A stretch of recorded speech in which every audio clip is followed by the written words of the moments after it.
All right, Tar Heel Nation, back again with another post game. This makes 3 nights in a row here. Something feels like it anyway. Maybe it's only our second night.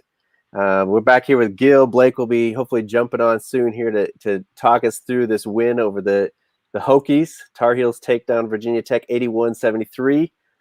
We will move on to play Florida State tomorrow night. That will tip off at 9 Eastern. It'll be after the Virginia Tech Georgia Tech game.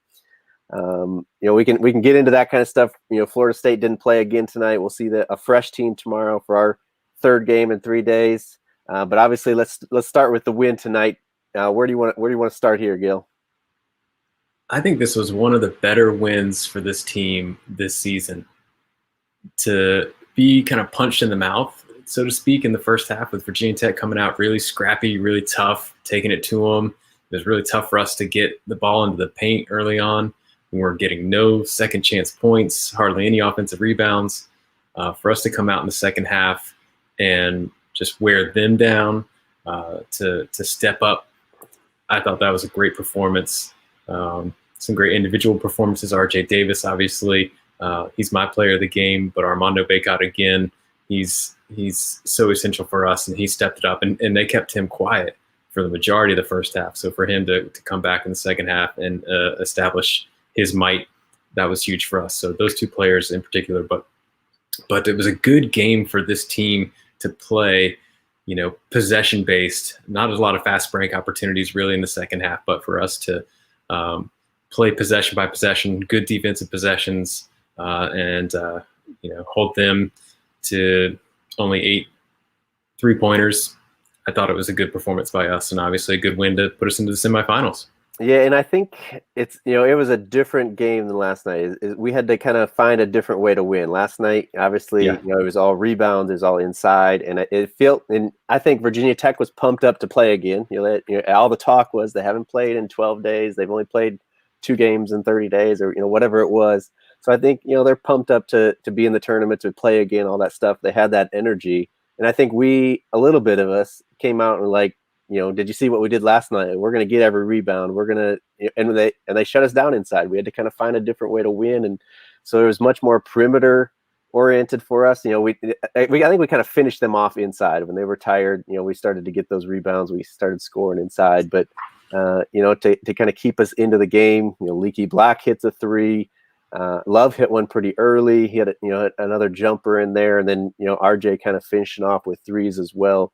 And I think that's good for us. Like you said too, it gives us a little push here, gives us a little, I think at the same time, some momentum to get another win, whatever, 3 wins in a row here. So we're almost on that unprecedented territory here for the Tar Heels this season. So hopefully it gives us momentum, and knowing that we can win in a different way. We can have a little bit of an off time inside and still kind of stay with teams. And definitely RJ Davis has to be player of the game. 19 points, 4 for 7 from 3, 4 rebounds, only 1 assist, couple of turnovers, but definitely some big plays down there. That I think there was that sequence where I think he hit a 3, and then he got that steal and went in for the and one, and it was kind of like, all right, it's time now, and it kind of set the tone for us. But And he got a lot more playing time there in the second half.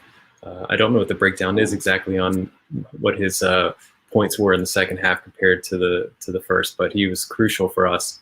And that sequence was huge when he got that steal and the and one. That was amazing. And also the sequence where Leaky hit the 3, and then RJ came down and hit a 3, and that's when I think it was game over. That was the moment. But I agree. For us to win a different style of game, and I think the majority of our offensive rebounds came later in the second half. I think we did wear them down for sure, which could have been part of them coming off of that COVID pause, but also I just think our bodies and our strength finally wore them down. Yeah, for sure. And I think pretty dark there, Blake, but welcome on in. We're just kind of started talking through the Heels win, kind of saying it was a different type of win where we were a little more perimeter oriented until late there, where we started beating them up inside. But obviously RJ Davis, kind of the big story here. I was going to go through some comments we've already got coming in here. Chrissy's big win. I think we might have been close on the prediction. I know Gil already said too he was pretty close on his prediction. I'll get to those here once we wrap up the post game.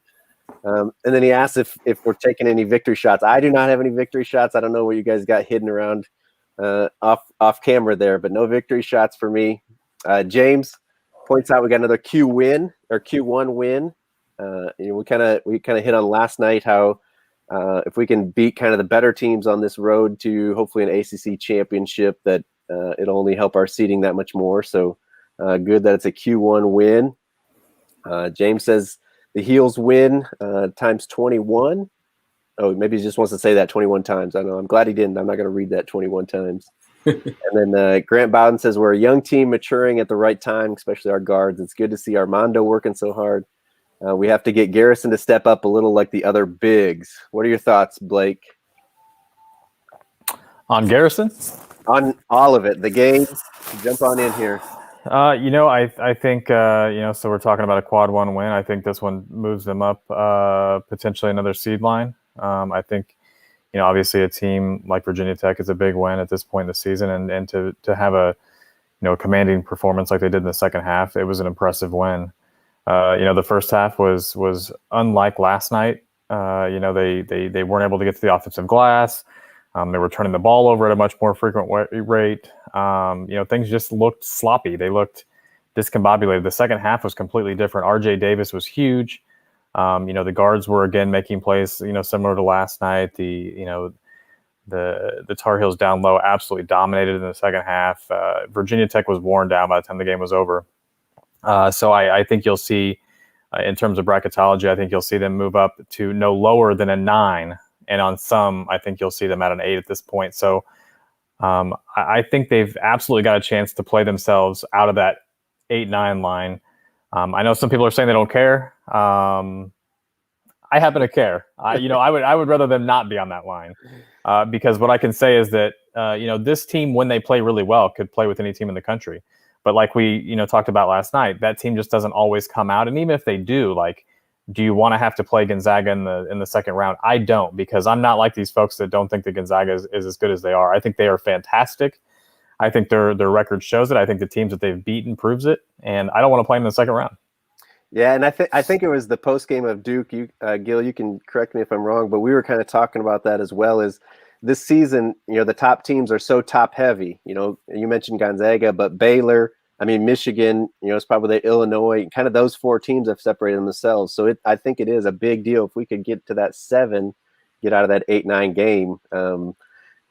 It's going to be tough now. So something we kind of mentioned before we went live here. So I'll let you take it first, Blake. But are we going to be too tired tomorrow since Florida State has not played yet in this ACC tournament? They may come out a little rusty or something, but are they going to wear us down like we did Virginia Tech tonight? Because it's our third game in 3 days. It's hard to say. Again, somebody said tonight. Actually, it was a Duke fan that said, I haven't watched a lot of North Carolina games, but how has this team lost 9 games this year? And I told them 2 things. I said youth and inexperience. And I think a lot of the time this year it hasn't been about talent. It hasn't been about any of those things when they've lost games and when they've played poorly. I think it's been the mental aspect. We've seen Roy Williams coach teams not that long ago. In 2016, they won the ACC tournament. Obviously having rest can help, but I think having a head of steam can help just as much. And this team seems to be firing on all cylinders. The first half, like we said, wasn't great, but they strung together a terrific second half. And I think if you start the game fast tomorrow and you come out with the same intensity and the same game plan, it's all of a sudden this feeding it down low thing is working. And even when they're not hitting shots, we're rebounding the ball incredibly well. And, they say it often, but, like for North Carolina, a missed shot is like a pass That's basically. Offense. And, that's sometimes it's their best offense. And it's true. When you've got Baycott and you've got Sharp and certainly Kessler down there rebounding the ball the way they have been, it's tough to stop this team. So I think if they come out and they play with the same intensity they did tonight, I think they've got a shot. So Gil, I'll let you take that one too, since we were off air when we talked about it.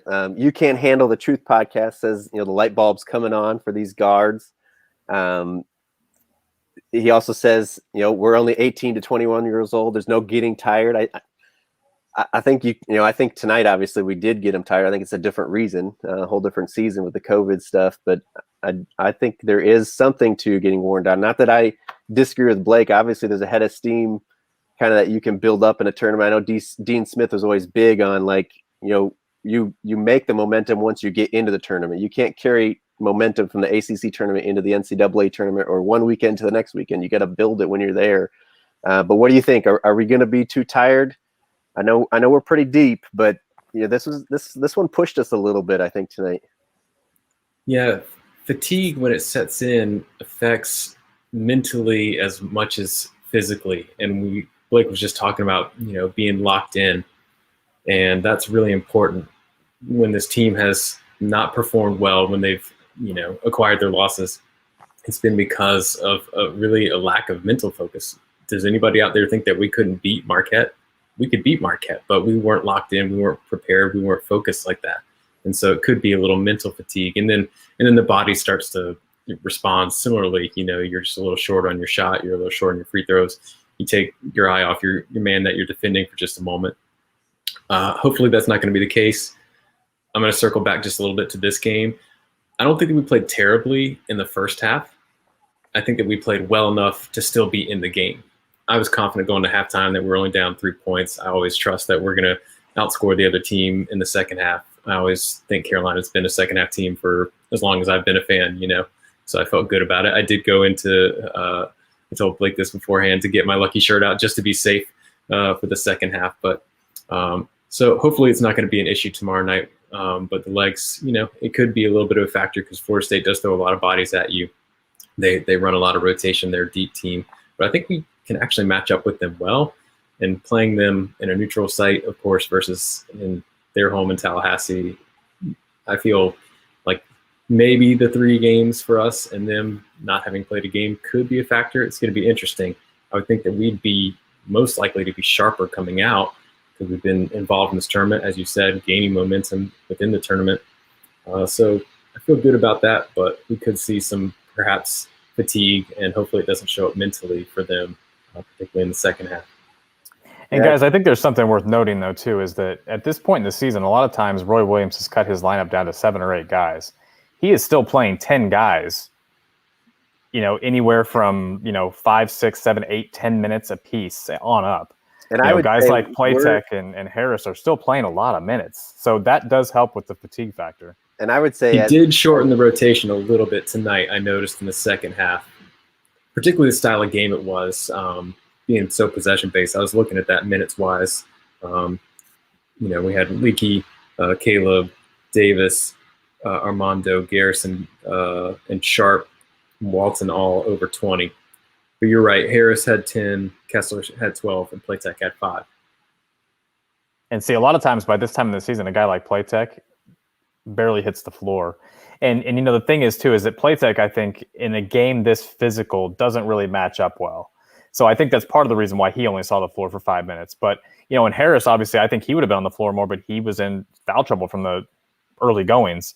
But, obviously Florida State's going to be more fresh. But, to your point, the fatigue does affect you, physically and mentally. But then I would ask, why were they fatigued for Marquette? And that's where I go back to the mental thing. I think that if this team stays mentally strong and they can stay locked in mentally, I think they can fight off some of the physical aspects of that. They're good enough to do it. The talent is there. I was going to say about the depth-wise, I think this is a different season because Roy can go 9, 10 deep, and the fans are comfortable with it. Usually when he goes 9, 10, especially early in the season, we're like, why are you putting him in? Why is this guy getting playing time? I mean, he brings those 5 off the bench tonight, subs 5 at a time. And I don't think anybody, on Twitter, I don't know, let anybody mention, like, why is this guy, get him out of there, whatever. It's not happening this year. But so Grant Bowden says, if we shoot threes at a percentage of 35 or higher, we're a different team for sure. And I mean, I don't know. I haven't even looked at turnovers, but I know the first half. 11 tonight. Same as last night. But at halftime, we had 8. So we cleaned it up in the second half, which was great. Again, a possession-style game, which we saw this team struggle on the road, of course, at Clemson, Virginia. And the fact that they pulled this out and kept it clean, that to me made it one of the more impressive wins of the season. Yeah, and I mean that's a huge difference between first half, second half. I was kind of like with you, Gil. I think I tweeted out or said to somebody that I chat with, and to only be down 3 the way we were playing in the first half was almost a win there. Like you kind of knew, hopefully that we'd wear them down, but also that we couldn't play much worse. And if we're only down 3, you like the chances of us making up that difference. Yep, we shot 38% from 3-point range. I'll live with that. Yeah, I think anything over 30% you got to live with this team. Although, like we said, the light bulb's kind of going off. RJ tonight, Caleb's been hitting them a little bit more regularly. Actually Walton's been a little more streaky, but you kind of expect him to every other game hit a few. And Walton has been locked up, and I mentioned this during the game that they had game planned for him hard, and teams are doing that because he is their best shooter. So when you get a 4 for 7 night from RJ Davis, and you get a couple of threes from Leaky, for crying out loud, like that changes the complexion of the game completely. Yeah, they're going to let him shoot, and let me tell you, I don't want him shooting 4 threes most games. Those were big shots, though. It worked out tonight. He had a real game. He had a really quietly a very nice game, and but when you can get threes from the other guys, especially when the team is focusing on really just one guy in Walton, it's huge. Yeah, for sure. And so you can't Nicky handle Black podcast says Leaky's got to play like this from here on out.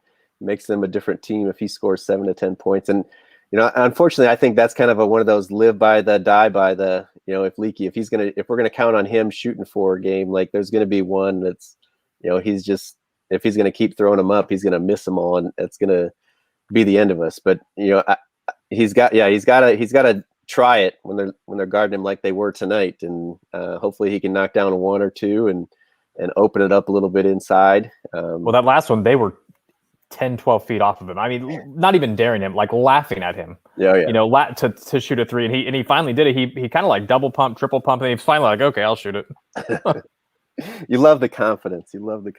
Yeah, he made it. He had 8 points tonight, 3 of 7 field goals, 2 of 4 from 3, and he had 3 assists to 1 turnover. That if we can get that from him, that's solid. Let's see. I know Kessler was a little off tonight. I know one thing I was going to ask you guys. So you mentioned Garrison earlier. We kind of talked about him a little last night with him being out, and I'm not saying, we got to play without him or keep him out or whatever, but with Sharp and Baycott in there, that's our best lineup, right? As far as the front line goes. It was tonight. And I think it will be moving forward. I mean, those guys. And here's why. You guys up. Here's why, because people will tell you that Roy's style is antiquated and that the game has passed him by and whatnot, but Armando Baycott and Day'Ron Sharp are something that Garrison Brooks is not. Garrison Brooks is more of a stretch 4. Armando Baycott and Day'Ron Sharp are pretty traditional bigs. They are guys that are going to be within 5 feet of the bucket, have a couple of really nice post moves, good footwork, soft hands, good rebounders. Those things are not what Garrison Brooks had a terrific season last year on. He had a great season last year because he had a terrific shooting season. He was able to extend his game out 15 feet, sometimes 18 feet, much like we saw in the Duke game, but he was able to do it with consistency last year. And that's the player that he is. Now, he may be a very good post defender. He's probably the best post defender. Now, I'm not saying that he affects as many shots as Kessler does or as many shots as Day'Ron Sharp does, but overall, body on body on a guy, Garrison Brooks is a very good defender, a very good interior defender. But his offensive style is not the same as those other 2 guys. And those guys have been very effective in the Tar Heels offense doing that. And we've finally seen that come around. Everybody all year long, people were like, oh, why do we have 2 bigs? We need to play small ball and just maybe 1 big. But it's finally happening where this war of attrition, Roy was not going to be worn down. He's like, we're going to play 2 bigs. We're going to do just like we've always done. And it's finally starting to click. And I think that's why you're seeing that offense be the one that is better, because Garrison Brooks' shot isn't falling. And when it's not, he's really kind of a minus player out there when that's happening. Yeah, he gets blocked so many times. And when you look at Sharp, the passes that he makes inside, he can't shoot outside of, 5 feet, but the spin move he's got is so quick. Like you said, his feet are so good. His passing, he's making a move and then passing it off like a point guard in there. And I think Baycott is I mean, if we remember him last year and how much we got on him about just go up strong and finish the darn ball, like he's doing that. He's dunking stuff. He's getting and ones. He's going through people. And so, yeah, those two inside. And then obviously the offensive rebounds. I don't think we killed them tonight. I think I saw we had 15 to their 7 offensive rebounds. And I don't know how many second chance points we had. But, again, that was kind of more later in the game anyway. But that kills teams down in there. We had 15 offensive rebounds tonight. Yeah, and not bad. Again, I think the majority of those came later, right. In the last 10 minutes of the game, where we started wearing them down. At halftime, I think Bill said we had 2 at halftime. So yeah, definitely came later. So go ahead, Blake. Gil, what do you think? You said tonight that was the better lineup. What do you think moving forward? If you're the coach, which lineup do you feel more comfortable with? I like Garrison starting. And like you said, some of the things that he brings to the game may not show up in the box score, defensively, positioning, communicating with his teammates on defense. Some of those things are essential. So it kind of depends on the flow of the game. I like the way Roy used his assets here this evening. And during crunch time, for the most part, he knew that we needed baskets, and he went with Baycott and he went with Sharp. And I think that was the way to go. And of course, Garrison got playing time too. And, I don't know how much the injury is a factor at this point. A little bit of reduced minutes, but I'm okay seeing those reduced minutes. And that was a talk going into the season that Garrison might play fewer minutes this year because of the talent around. And so I do think that the way it was managed tonight was appropriate. And I'm more than happy to see that they all get minutes. And if offensively we need to score, our best scoring lineup probably includes Sharp. Yeah, to me, I don't care if Brooks starts, but tonight it was 21 minutes for both of them, Sharp and Brooks. I would rather see Sharp get more of the 20 or 25, I should say, and Brooks drop off a little bit. I mean, Kessler only had 12 tonight. I don't mind him getting a couple more, although tonight he wasn't on. So, yeah, I don't mind Roy playing kind of like who's on tonight, gets a little bit more minutes stuff as well. My only thing is I don't know how Brooks reacts. If he's kind of not integral or not into it right away. We've kind of seen his body language, and I think this team does kind of go how he goes a little bit as far as energy goes. I noticed tonight, though, this was a night where he wasn't maybe playing as many minutes as some other games, but they cut over to him on the sideline and he was smiling.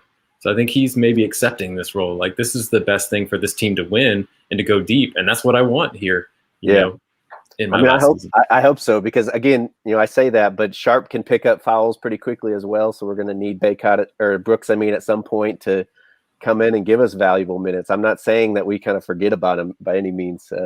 We're definitely going to need him at some point, and he's got to be ready and mentally there. We've talked about that already tonight. So that's one of the things I was going to add is that you talk about giving Sharp more minutes, and I agree with Gil that I think the minutes were used correctly tonight because, like for instance, tonight Baycott had 4 fouls, Sharp had 3. Yep. What happens in this game if you lose Baycott? I don't know that the result's the same. I mean, he's North Carolina's best player. Right now, he is their best player. He's their most consistent player. He's been their most dynamic player in the post. Sharp's had some highlight reel plays and some great passes. But if I had to pick one, it would be Baycott right now. Now, if I was picking a pro prospect, it would be Sharp, but that's not what we're here, talking about. Say you play Baycott and Sharp more, and Sharp is a guy that's more prone to hacking a guy. And for as much as he may impact the game down low, I still think that Garrison's the better overall defender, and he fouls less. Garrison is at this point, and he should be. He's a senior. He's a smarter player. He knows where to be. He knows the spots that he needs to be in. If he's not hitting his shot, to your point, he still knows what he's supposed to be doing, where he's supposed to be at, where his teammates are supposed to be at, and his assignments are rarely missed. Yeah, for sure. All right, so as we kind of wrap up here, so we don't go too long, I'm looking a little bit ahead here. We still got 2 games left if we are to win the ACC championship. He's going to bring up Virginia. He's going to bring up Virginia. I wasn't going to say anything about Virginia. I was going to ask, if we win the ACC championship, who's the most, I don't know if they call it the MVP or the most outstanding player in the ACC tournament, but who wins the award for the ACC tournament if we win the ACC championship? I got to go with Armando Bacot. It's Bacot, yeah. If things are going the way they are now, it's Bacot. All right. Yeah, he would have to be terrible the next 2 games if he didn't, because he's been outstanding. The last 80 minutes he's been outstanding. I mean, obviously consistently between last night, we talked about, Kessler and his stats last night, but Bacot was right there, 20 and 13. Tonight, obviously it's, RJ's got 19, but Bacot's right there, 17 and 13. So, I think if he plays terrible, we're not winning it, so we don't have that conversation. But I agree. I was just kind of throwing out there. We've had other people kind of jump up here in both of these games. So now let's turn to tomorrow night. We talked about it a little bit. We don't know how Florida State's going to look. I looked it up. They last played on March 6th, which was last Saturday. Lost to Notre Dame to end their regular season, which gave Virginia the number 1 seed in the ACC regular season. But what is your guys' prediction for tomorrow night against Florida State? Who wants to take it first? Go for it, Blake. Oh, nobody wants it. Man, I'll say they win. I think they win. I think that Florida State's a good team. North Carolina beat them once, so they at least have that kind of that footage and that film to see kind of what we did right that game. North Carolina's on a tear. I like the way they're playing. I like the way they're dominating the post. And Florida State's got a little bit more rest, but Florida State, the last time they came out, didn't look very good. And they lost to a team that they certainly shouldn't have lost to, and definitely weren't playing their best basketball. So I don't know what they've done over the past week. I don't know if they've regrouped. I don't know if they've gotten rusty. I truly think in the first 4 to 8 minutes of that game, by about the second TV timeout, I think we'll have a pretty good feel for how they're looking after a week. And certainly I won't base everything on that, but if they go up 25-10, I'm going to be a little bit worried. I'm going to echo that. I'm going to say that we go out with a win, and I'm feeling good about the momentum that this team has right now, and I hope that they come through tomorrow night. Don't have the score in my mind yet of what that game is going to look like. I was pretty close tonight, but yeah, I'm gonna put us into the finals. All right, so I keep going back and forth. I know even between you guys' both answers there, I was kind of flip flopping. Florida State hasn't been good away from their home, and obviously this is neutral court. We beat them by 7 at our place. We've talked already about their not playing yet. We're on the 3rd day. I think I'm going to predict that we lose. I hate to be the Debbie Downer, but I don't know. I think, like Blake said, we're gonna know pretty early by midway through at the first half for sure. Kind of which way it's gonna go. I think it's gonna be we're always kind of fighting to keep it close, or if we can keep that lead. Maybe we got enough adrenaline, maybe we got enough gas that we can, enough horses that we can kind of keep them go. But the way Florida State can get up and run, if that's me, the way they gave that regular season to Virginia, gets under my skin a little bit, and you want another chance at Virginia, another chance at a championship and stuff like that. So I'm going to think that they have a little bit of motivation there to go out and get this one. And unfortunately, I think I'm going to take, again, I don't want to be the Debbie Downer, but I'm going to take the Heels to lose tomorrow night. I'll gladly be wrong. I'll take that. But we got James saying that I think he means he'll take the Heels here. Grant says a close game, the Heels by 1 or 2. So we're confident the Heels are rolling into the semis of the ACC tournament. I don't know anything closing. I know we didn't hit on that team down the road here. I think everybody kind of knows the news of Duke getting COVID and being out of the ACC tournament. And I think they already announced, guys, so we don't have to worry. I think they shut it down for the season. So even though the committee wanted to put them in, Duke's not going to take it. No, they're shutting it down for the year. So we won't see Duke. That's confirmed. And for me, when I heard that news, I was just like, ooh, it became a little real to me that something like this could happen. Perhaps knock on wood, and you just don't want to see it. So that was like a real moment, that I'm like, oh. Yeah, there was a lot of talk, but Duke still had work to do to get in. That's like, it's not like I don't think COVID knocked somebody out of the tournament. Like, they still had work to do, but I just thought it was convenient how Duke announced they weren't going to accept a bid to the NCAA tournament. They were shutting it down.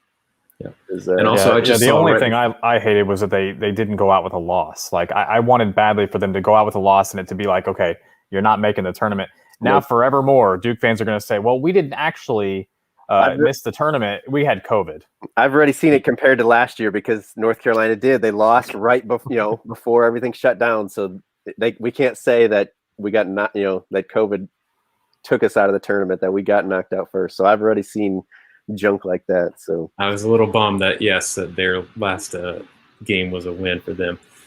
And I did see right before we started the broadcast tonight that there's been an announcement about rules for the NCAA tournament in terms of there's going to be potential backup teams that could be permitted in the first 48 hours after the bracket's been announced. So if you're interested in checking that out, search for it and you'll find those parameters.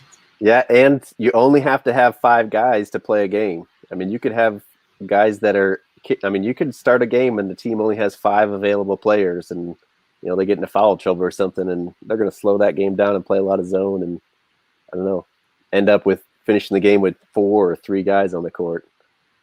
Could get crazy, but I think they have to pass so many tests before they get in there. We can talk about that after the ACC tournament, but I think we'll be all right once we get the tournament started. I at least hope so.